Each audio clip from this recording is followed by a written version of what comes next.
بڑی پیاری کتاب ہے جنتی زیور. اس کے اندر بڑے پیارے انداز میں قرآن پاک کی صورتوں کے فوائد لکھے ہیں. ویسے تو قرآن کا ہر لفظ رحمت ہے, نیکیوں کی برسات اور رحمتوں کی برسات ہونا شروع ہو جاتی ہے اگر آپ تلاوت قرآن کریں. مگر یاد رکھیے, اب غور سے سنتے جائیے گا, ہو سکے تو نوٹ کیجیے گا. سورہ فاتحہ 100 مرتبہ پڑھ کر جو دعا مانگی جائے قبول ہوتی ہے. سورہ بقرہ سورہ فاتحہ کے بعد آئی.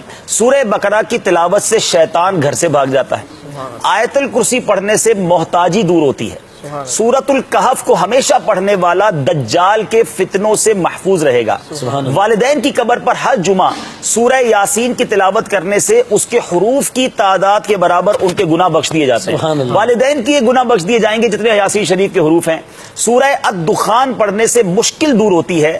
اور جو قریب المرگ ہو, یعنی آخری وقت کسی کا چل رہا ہو, سورہ الجاثیہ کا دم کرنے سے اس کا خاتمہ بالخیر ہو. اچھا, سورہ حجرات کا پڑھنا اور دم کر کے پینا, سورہ حجرات کا پڑھنا اور دم کر کے پینا گھر میں خیر و برکت کے لیے مفید ہے. سورہ قاف پڑھنے سے, ہو سکتا ہے مجھے کچھ باغ والے کسان بھائی بھی سن رہے ہو تو سنیے, سورہ قاف پڑھنے سے باغ میں پھلوں کی کثرت ہوتی ہے. سورہ رحمان 11 بار پڑھنے سے تمام مقاصد پورے ہوتے ہیں. سورہ واقعہ جو شخص روزانہ پڑھے گا اس کو کبھی فاقہ نہ ہوگا. سورہ ملک کو ہر رات میں پڑھنے والا عذاب قبر سے محفوظ رہے گا. سورہ مزمل کو 11 بار پڑھنے سے ہر مشکل آسان ہو جاتی ہے. سورہ المدثر کو پڑھ کر حفظ قرآن کی دعا مانگنے سے قرآن کریم کا یاد کرنا آسان ہو جاتا ہے. اب جو حافظ ہو رہے ہیں یہ سورہ مدثر کو پڑھ کر حفظ قرآن کی دعا مانگے تو انشاءاللہ قرآن پاک پڑھنا آسان ہو جائے, یاد کرنا آسان ہو جائے گا. سورہ النازعات پڑھنے سے جاں کنی کی تکلیف نہیں ہوگی. سورہ الضحیٰ پڑھنے سے بھاگا ہوا آدمی واپس آ جائے گا. سورہ علم نشرہ کو جس مال پر پڑھ دیا جائے اس میں خوب برکت ہوگی.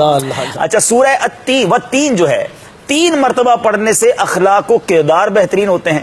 سورہ علق میں جوڑوں کے درد کا علاج ہے. چلے میرے بزرگ بھی سن لیں, سورہ علق پڑھتے رہا کریں, جوانوں کو بھی ہو رہا ہے. سورہ قدر, سبحان اللہ, کتنی آسان, جو صبح شام پڑھے گا اللہ عز و جل اس کی عزت بڑھا دے گا. سورہ البینہ برس اور یرکان کا علاج ہے.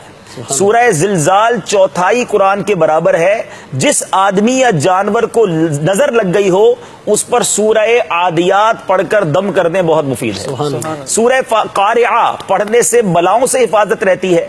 سورہ تکاثر کو 300 بار پڑھنے سے قرض جو ہے بہت جلد ادا ہو جاتا ہے.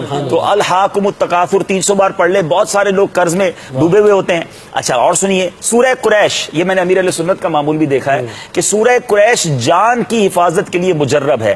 آپ کو کبھی رات کو آپ جا رہے ہیں ایسے علاقے میں ہیں, آپ کو فیل ہو رہا ہے کہ آپ کو کچھ خطرہ ہے, تو سورہ قریش پڑھنے کی عادت ڈالیں, یہ بڑا زبردست وظیفہ ہے.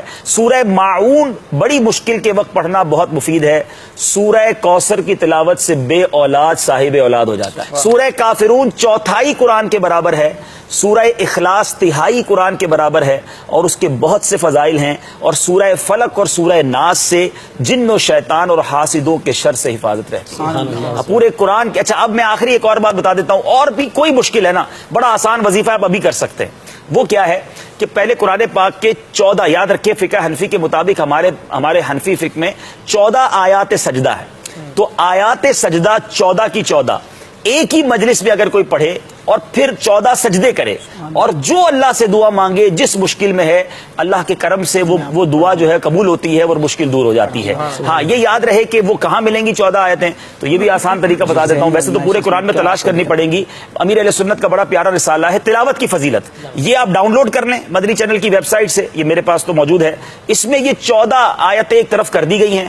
رسالہ کھول کے 14 آیتیں پڑھ لیں, 14 سجدے کر لیں اور پھر دعا مانگے. الحمدللہ میں نے بھی اس پر عمل کیا ہے اور یہ بڑا زبردست وظیفہ. ویسی دل مطمئن ہو جاتا ہے میں قرآن کے ذریعے دعا کر رہا ہوں. مجھے اپنی اور ساری دنیا کے لوگوں کی اصلاح کی کوشش کرنی ہے انشاءاللہ.